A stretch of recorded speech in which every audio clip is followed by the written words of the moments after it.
When trying to decide what value I was going to talk about for this final video, it was kind of a struggle for me just because I could relate to so many of the values in my everyday life.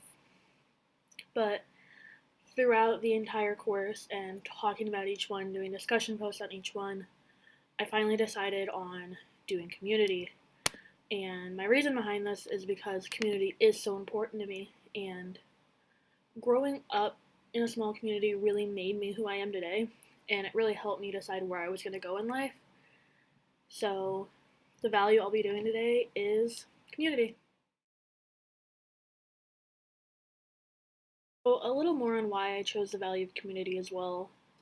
I know how important it is to have such a huge support system behind you and have that feeling of a family, a community, no matter what you do in life. And I really feel like I have that here at William Penn. And like I said earlier, coming from a small community, a small school, graduated with 26 kids, I wanted to make sure I felt like I had that community feeling when I'm here at college, and that my goal at college was to make sure that people felt like they had a community, whether it's 3 or 4 people or it's an entire team or an organization, a club, whatever it may be, that students here really do feel like they have an entire community surrounding them. And I feel like not only does the William Penn campus do that, but also the entire town of Oskaloosa.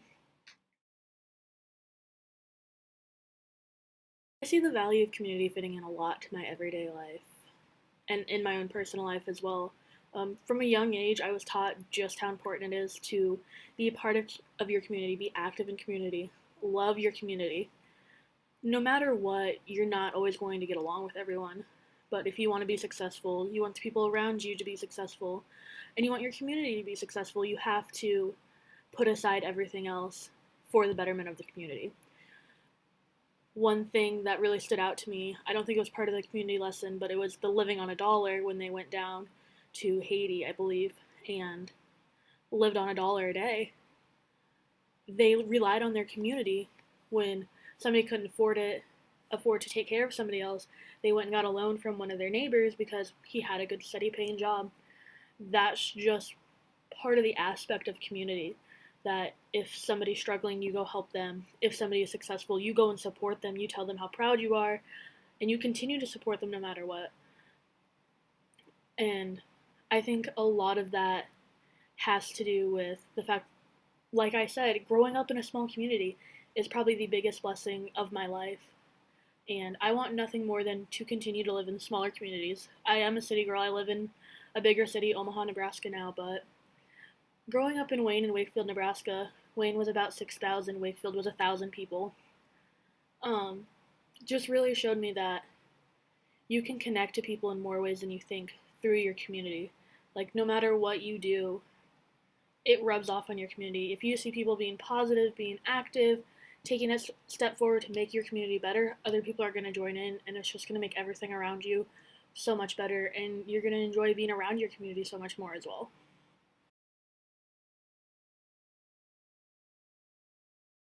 While I was living out the value of community in my everyday life, there were a lot of things that I did observe through this.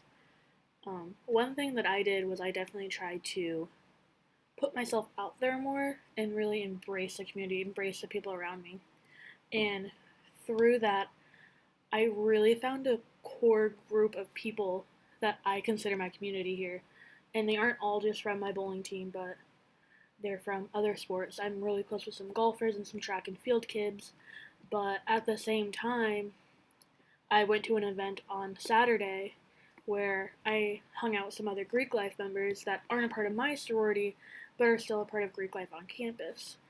And with that, you just see how close everyone is. No, we're not all in the same Greek life organization, but we share the love of Greek life and what that means to us. And for me, it means getting me out of my shell. When I joined my freshman year, it took me from the shy little quiet freshman from a super small town, and it helped me transform to the person where I'm outgoing, I'm outspoken, I really enjoy being around people. And I think that's the one thing that I observed when I was intentionally living out this value, was you meet some of the most amazing people that you wouldn't meet if you didn't branch out or you didn't take your community seriously. And I definitely feel like the Greek life community wasn't one that I was taking super seriously. I'm not overly involved in my sorority. I'm there when I can be. I'm also really busy in other stuff. But with my Greek life uh, community, I really feel like I have somewhere to go. I love this community. I love the people in it. And they've just honestly made me the person I am today since I've been at Penn.